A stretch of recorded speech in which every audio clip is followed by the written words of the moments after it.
A few puffs is all it takes to end up in a trance-like state for up to an hour.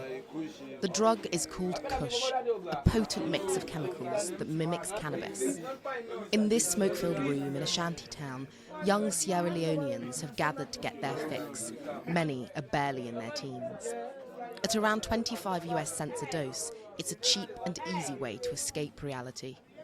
Users can be identified by their extreme drowsiness and swaying movements.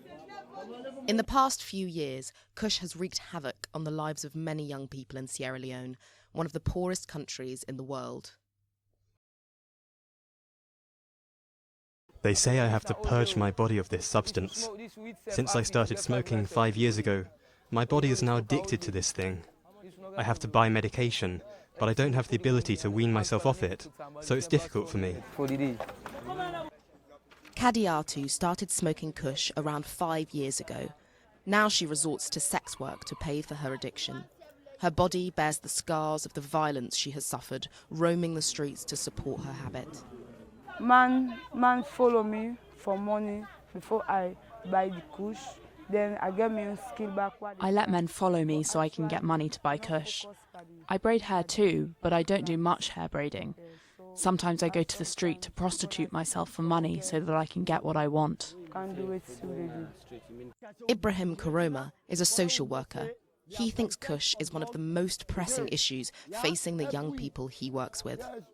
He often visits the hideouts where smokers meet up. On this day, Ibrahim speaks to around 100 addicts about the dangers of Kush. There are no official statistics and no studies that have been done on this growing problem, so the real number of people affected remains unknown. But Ibrahim worries. He has seen what this drug can do. Young people are dying. Young people are dying. We need a speedy and refocused strategy to see how young people are taken from this drug intake.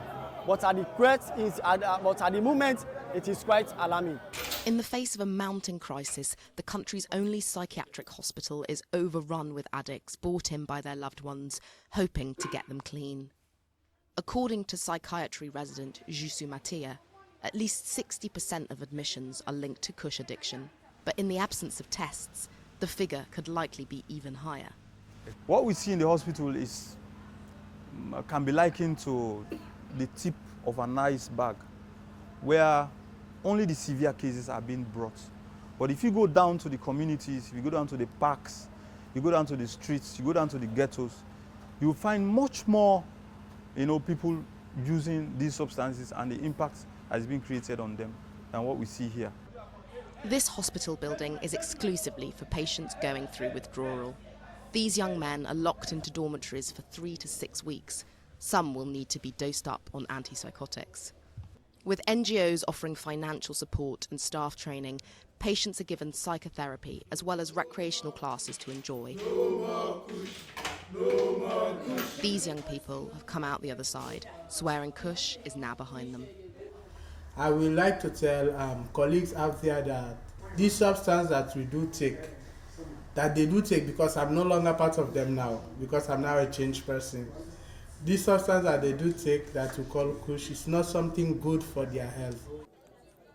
But in the face of a highly addictive drug, willpower is not always enough for those being discharged.